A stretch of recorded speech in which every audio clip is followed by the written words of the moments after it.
Department of Justice has filed an arrest warrant for Jose Garcia Zarate, the illegal immigrant who was being tried for the 2015 shooting death of Kate Steinle. Zarate, who had been previously deported 5 times, was accused of shooting Steinle with a stolen weapon, then subsequently dumping the gun in the bay and fleeing the scene of the crime. According to U.S. immigration officials, the federal government plans to immediately deport Zarate as soon as he is released from custody. This comes after a jury found Jose Garcia Zarate not guilty of murder, involuntary manslaughter, and assault with a deadly weapon. Zarate was only convicted of being a felon in possession of a firearm, a charge that could result in time served. Following the verdict, President Trump issued a series of tweets, quote, "A disgraceful verdict in the Kate Steinle case. No wonder the people of our country are so angry with illegal immigration. The Kate Steinle killer came back and back over the weakly protected Obama border, always committing crimes and being violent, and yet this info was not used in court. His exoneration is a complete travesty of justice. Build the wall." The jury was not told the killer of Kate was a 7-time felon. The Schumer-Pelosi Democrats are so weak on crime that they will pay a big price in the 2018 and 2020 elections. Just moments ago, on Tucker Carlson tonight, Attorney General Jeff Sessions also weighed in. Watch this. It's time for this country to get its head on straight. These cities should not be protecting criminal aliens, people who come into the country unlawfully, then they commit another crime, and then they hide that individual and don't let them, as they did with Zapata, be turned over to the ICE officers so they can be properly deported. So the killer, and he is the killer, is now being deported? That will be his ultimate fate. We are confident, and we are going to do everything possible to ensure that happens, although there are some potential other charges that could be brought against him. And before being deported and released, we think he should face every charge that is proper to be brought against him. And you can be sure our Department of Justice is working right now to bring any charges that are appropriate.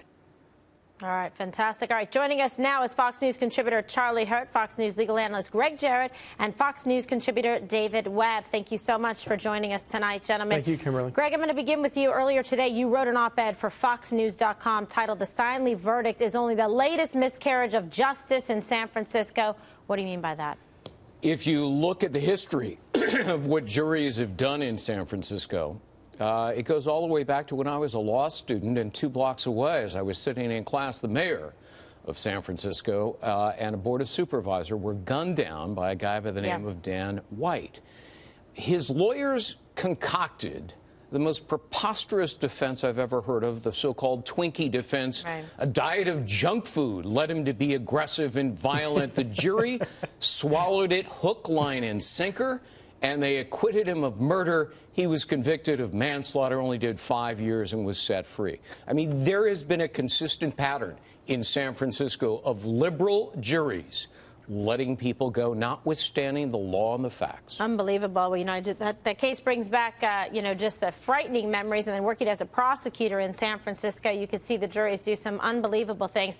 I didn't even expect, David, that they would do what they did here with this Kate Steinle verdict. It was really shocking. Well, sadly, I think you could have predicted this based on what Greg said. There's a history of this.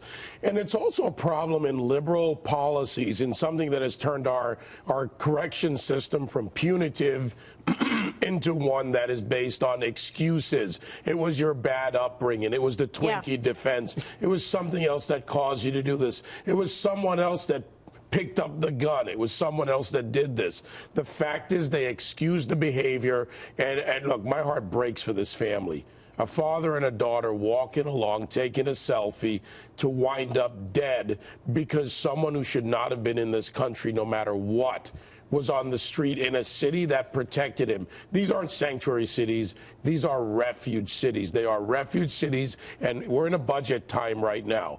And the one thing the Trump administration should do is tie conditions to the budgets, to these cities, to the federal monies. And if they don't comply by next Friday, the 8th, when they have to get this through, they should make sure that they keep the money from them if they don't comply with federal law. All right, Charles, so obviously the president very upset, and you see some strong words with the decisive, specific action delineated by our Attorney General, Jeff Sessions. This is such, I think, a miscarriage of justice, and I think Sean Hannity was correct when he said last night these sanctuary cities, you know, they have blood on their hands. Oh, absolutely. It's a total travesty of justice. And then to add insult to injury, we saw that lawyer for this thug, this bum, come out afterwards and instantly try to politicize all of it. And he talked about how Donald Trump needed to respect the jury decision because he's under investigation or some nonsense like that. It was absolutely insulting. But if he wants to politicize it, okay, let's have a political fight about this. And you know, that's what we had in the last election. And Donald Trump won. And the reason that he won is because this is not a 50-50, 55-45 issue. This is like an 80-20 issue. Americans are so sick and tired of this kind of crap out of Washington, out of the federal government failing to do its most basic, essential job, that this is a great issue for Republicans if they want to. And if Democrats want to defend sanctuary cities, defend people like this, defend lawless people from just pouring over the border, committing acts like this, and then getting protected, then fine. Let's have that fight. And you know what? Republicans will win in the next election, and then Donald Trump will win re-election. I'm fine with that. Let's have that. But let's continue to have this political debate if they want to. You know, Kimberly, there's a point to be made here, and I want Americans to pay very close attention to this. Liberals and liberal progressives are willing to sacrifice American lives for their political goals. Pay close attention to what they do. They sacrifice each other, they sacrifice American lives, and their ideology is dangerous to everyone out there. What's inexplicable is the Department of Justice, the feds, never prosecute under the laws. 21 years ago, Congress passed a law that said it's illegal not to cooperate with ICE, and yet you have 300 sanctuary cities and counties, San Francisco included, who abuse that law. They ignore that law. And there's another law that says if you harbor or shield somebody who's here illegally, that's a crime, 5 years behind bars. And if somebody dies, like Kate Steinle, as a result of what the city and county did in San Francisco, it's life behind bars. The sheriff who let that man walk out of the jail and kill Kate Steinle should have been prosecuted and should be doing life behind bars. But the feds won't touch it. Jeff Sessions needs to get off his duff. Okay, well, let's see. Definitely a call to arms for Jeff Sessions to do something about this, and also, obviously, would be in keeping with what the president wants to do. Greg, I'm going to double back with you because California Governor Jerry Brown recently signed a bill designating Moonbeam, remember? California a sanctuary state. Right. Talk to us about that. Well, oddly enough, as restrictive and abusive and illegal as that is, because under the Supremacy Clause, the federal government has the final say and province over matters of immigration, Jerry Brown is thumbing his nose at the law. But San Francisco's is even more restrictive than the state sanctuary policy, and both ought to be prosecuted by the feds. You know, there's a serious and significant, loss of life, and you hear the stories in the news, and you meet the mothers and the fathers and the family members who have suffered at the hands of crimes committed by illegal immigrants who come into this country, revolving door, exhibiting recidivism, repeated crimes, career criminals, and yet it seems like nothing's done about it, David. No, nothing's done about it. And I want to add another context to this liberal policy of open borders, not doing anything about immigration. They're, in effect, creating an underclass in America. When you look at the numbers put out there of illegal aliens, and they are illegal aliens under 18 U.S. Code, not undocumented immigrants, and you look at the education levels, when they come in with low education levels or no education levels, don't even meet high school graduation at a minimum in America, that means that we are creating a segment of this society that is incapable of participating in this society effectively. We're importing poverty, no matter where they come from, whether it's El Salvador, Estonia, Eastern Europe, Asia, or wherever. We are important in poverty, and that is an economically inviable way to go through and have a society be successful. These liberal policies will bring this country down, and when we become the country that no one wants to come to because of these policies, where do their liberal ideologies go? Yeah, well, you know, Charles, is it going to take that long? I mean, you talk about the elections coming up and that the liberals and the Democrats are going to pay for these policies that ultimately can result in loss of life, like we saw with Kate Steinle gunned down. But there is a reckoning coming in 2018 and in 2020. I think there is. But also, you know, let's remember how all of this insanity began in the first place. It began because Democrats couldn't win any fights based on the ideas that they were trying to propose.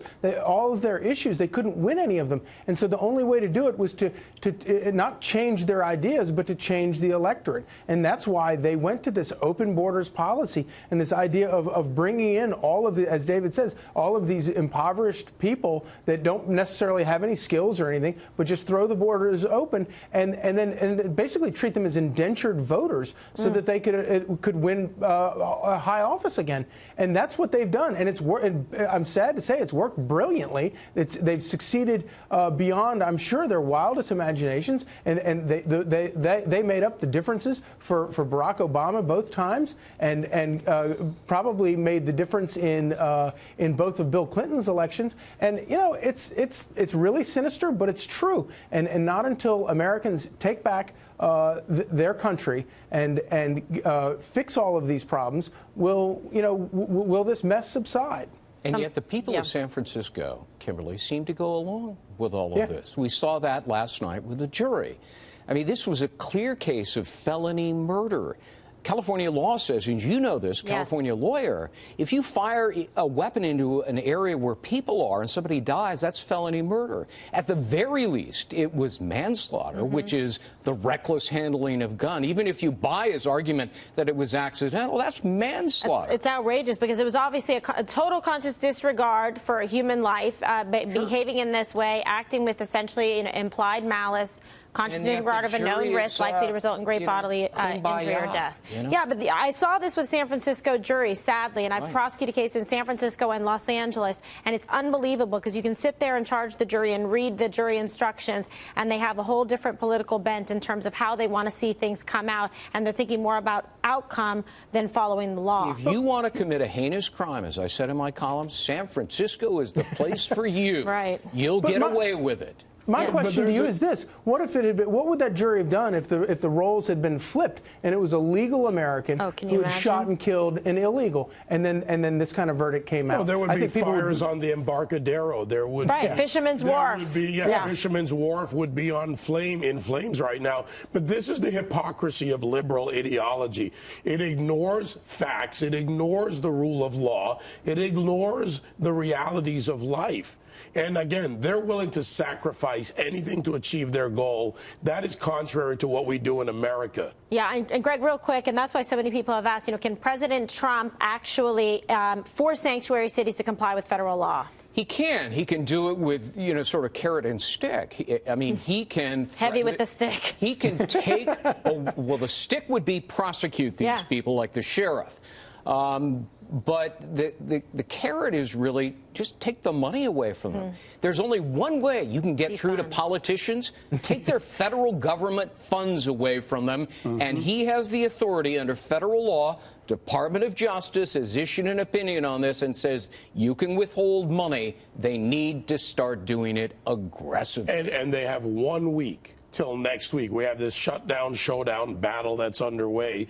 Well, Congress has a responsibility here. They can tie this. They can work with the administration. By next Friday, these could be put in place. The restrictions can be there. Take their money. It's the only place other than their votes that they care about. Yeah, you gotta lift the funds, lift the wallet, and then they'll pay attention and hopefully comply. We'll see. Gentlemen, thank you so much.